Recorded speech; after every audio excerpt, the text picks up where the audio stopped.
Salut, c'est Florian, bienvenue dans cette nouvelle vidéo. Aujourd'hui, je vais te parler de l'action B&G Food, BNG Foods, pour ceux qui aiment mon accent anglais. C'est donc la meilleure action à dividende pour compte titre à acheter ce mois-ci, tout simplement parce qu'elle a fait moins 22% en un mois et que sur les 10 dernières années, elle est à moins 3%. Alors, elle est à moins 3% parce qu'elle a connu cette baisse de 22% ce mois-ci. Sinon, le mois dernier, elle était aux alentours des plus 20%, évidemment.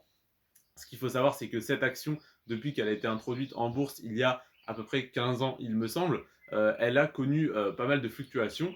Elle fluctue entre 5 et 50 dollars à peu près. Actuellement, elle est à 22 dollars, donc elle a pas mal baissé récemment. Elle est potentiellement intéressante à acheter, surtout pour son dividende, parce que comme je te le dis, elle fluctue pas mal, mais sur le long terme, elle est à peu près en stagnation, hein. Sur les 15 dernières années, elle est en croissance de, il me semble, 30 à 40%, et sur 10 ans, elle est en stagnation. Donc, elle est intéressante à acheter vraiment principalement pour son dividende. Après, je ne vais pas dire uniquement, parce que si tu profites des bonnes affaires et que tu achètes cette action, par exemple, maintenant où son rendement est de 8,3%, ce qui est très élevé pour une action à dividende, surtout une action qui est relativement safe, parce que je t'en ai pas parlé, mais B&G Foods, c'est une holding américaine qui détient en fait plusieurs marques d'agroalimentaire, donc qui détient entre autres une marque de cornichons, une marque de plein d'aliments différents. Donc, eh bien, c'est une holding donc, qui est assez diversifiée sur ce secteur de l'alimentaire.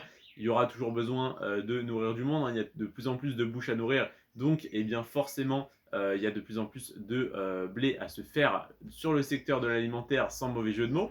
Donc, et bien voilà, BNG Food est très intéressante sur le long terme. C'est pas une entreprise qui va couler ou qui peut couler parce que c'est une holding sur le secteur de l'alimentaire. Donc forcément que du jour au lendemain, on ne va pas dire il n'y a plus besoin de nourriture, hein, sauf si un jour la dictature française nous impose de manger des steaks de moustiques. Bon bah là, ce type d'entreprise va avoir un petit peu de mal, mais on n'en est pas encore là, je l'espère. En tout cas, BNG Foods est une excellente opportunité ce mois-ci parce que, comme je te le dis, sur le long terme, elle évolue entre 5 et 50 dollars. Là, on peut l'acheter. Alors, 50 dollars, c'est vraiment son ATH et 5 dollars, c'est vraiment le plus bas auquel elle était il y a à peu près entre 12 et 15 ans, il me semble. Donc c'est vraiment un prix extrêmement bas qu'on n'a pas vu depuis longtemps. Donc là, on peut espérer qu'elle retombe aux alentours des 15 dollars vraiment au grand minimum.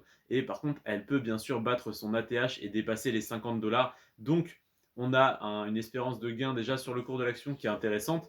En plus de ça, on a potentiellement une opportunité de l'acheter pour le dividende déjà qui est très élevé à 8,3% au cours actuel de l'action. Donc si elle baisse encore, eh bien le rendement va passer à 9 puis 10%. Et actuellement, tu peux regarder sur le marché, il y a très peu d'actions avec un rendement de 9 ou 10% parce que dès qu'une action descend assez bas pour avoir un rendement comme celui-ci, déjà 8% c'est très élevé, eh bien elle est immédiatement rachetée pour du coup son dividende et donc le prix réaugmente. Donc forcément, le prix minimum auquel elle peut descendre est aux alentours de 10% de rendement sur le dividende. Donc ça doit lui faire un cours de l'action aux alentours des 18 et 19 euros. Donc je la vois mal descendre en dessous de ce prix-là.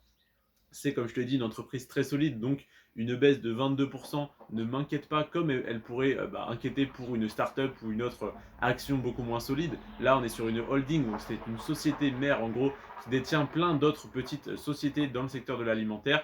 C'est donc une excellente boîte, extrêmement solide, qui fait de gros bénéfices, qui verse un gros dividende. Donc, quoi demander de mieux que demander de mieux. Voilà, en tout cas, je t'ai présenté cette action assez rapidement parce que il n'y a pas grand chose de plus à dire. C'est une excellente opportunité. Personnellement, je regrette de ne pas la saisir parce que je n'ai pas de fonds à investir dessus. J'ai beaucoup investi sur les actions à dividendes pour PEA ce mois-ci. Je me suis concentré sur mon PEA pour ce mois-ci. J'ai acheté une quinzaine d'actions. J'en ai eu pour un peu plus de 1500 euros d'investissement sur mon PEA. Évidemment, ça vient des ETF que j'ai revendus sur mon PEA et j'ai remis quelques centaines d'euros, mais je n'ai plus de fonds à investir sur mon compte titre ce mois-ci. Donc pour l'instant, comme je te l'ai dit, je me concentre sur établir un bon portefeuille pour mon PEA. Une fois que j'aurai tout ça, je renforcerai dès que ça baissera sur certaines actions. Et dans quelques mois, dans 6 mois à peu près, je compte commencer à investir sur mon compte titre. Alors pour l'instant, j'ai des ETF sur mon compte titre, je vais les revendre prochainement parce qu'ils ne correspondent plus à ma stratégie actuelle. Donc je vais les revendre et je vais retirer les fonds pour tout simplement m'installer à la frontière suisse parce que je vais avoir besoin de capital pour mon premier loyer, pour mon essence, etc.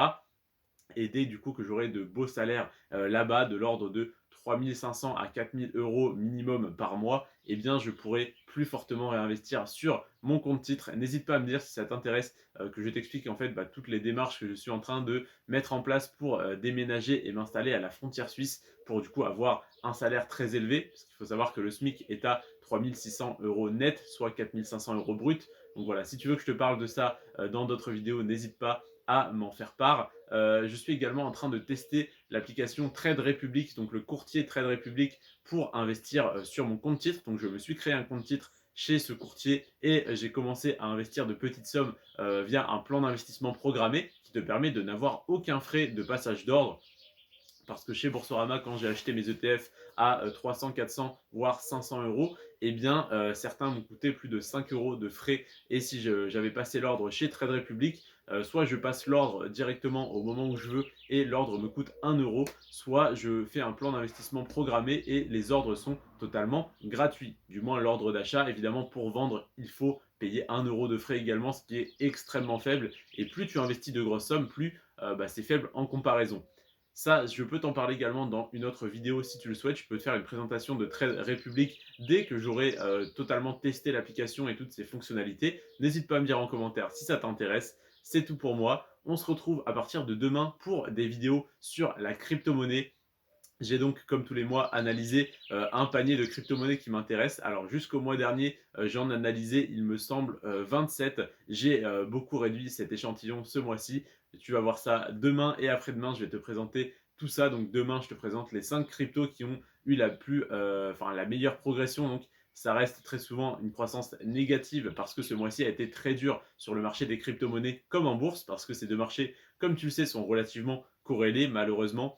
Et ça c'est demain et après-demain. Et dans 3 jours, je te présente les 5 cryptos qui ont le plus baissé, qui sont donc potentiellement les meilleures opportunités à acheter ce mois-ci. Je te parlerai également de ma stratégie en crypto-monnaie qui a beaucoup changé. Je suis en train de vendre une grande partie de certaines crypto-monnaies pour en racheter d'autres. Évidemment, je ne vends pas pour retirer les fonds parce que je suis en perte de partout, mais pour réinvestir différemment. Je te parle de tout ça dans les vidéos qui arrivent dans les prochains jours. Je te remercie d'avoir regardé cette vidéo jusqu'à la fin. C'était Florian. On se retrouve donc demain pour une nouvelle vidéo. Prends soin de toi et de tes finances. Ciao.